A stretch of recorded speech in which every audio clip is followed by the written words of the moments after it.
Have you ever tried to communicate with someone and later find out that they simply did not get it or did not understand or didn't interpret it the way you would hope they'd interpret it? This has happened to me quite a bit. And I have to go with some wisdom a mentor gave me, in that it's what we said,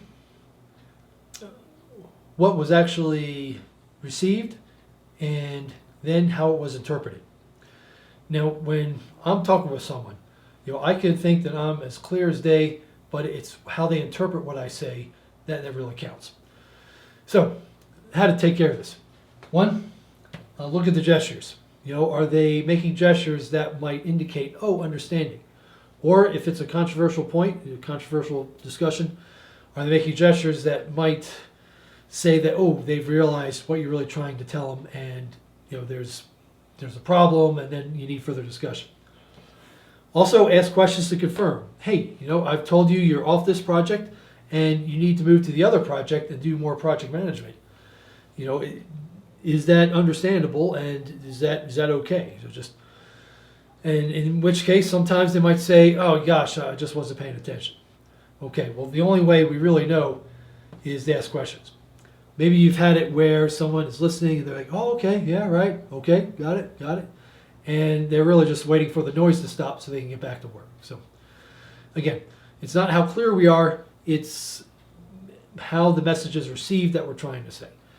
I had this happen to me in the workplace. I went in and I thought my role was a certain scope.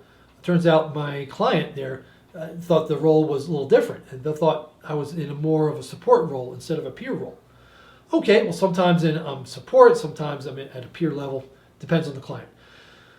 But the gap was there, and when I went in and I explained, hey, I'm here to do this, to release this evaluation and to perform this activity, my client heard it, but it was in the context of something different. So what I should have done, which I did not do, and it really bit me in the behind, was just ask, I'm here for this, but I'm not here for these other tasks, which I know you have a need for, and I know people in my position in the past maybe have done sometimes, because there was extra time.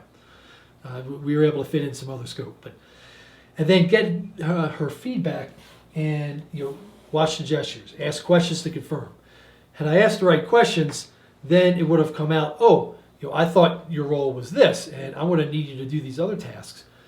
At which point I could say, I was trying to communicate I could do this work and no more, just because of my other loading.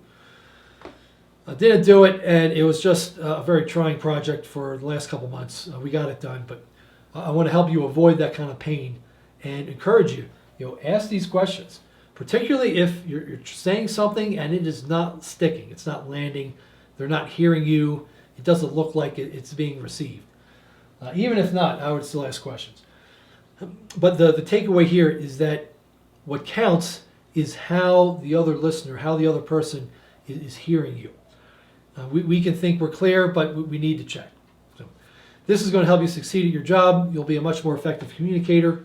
You'll find problems a lot easier, and ultimately, you'll be in more demand because you'll be able to manage the communications aspect of systems engineering, and a lot of systems engineering is communicating effectively.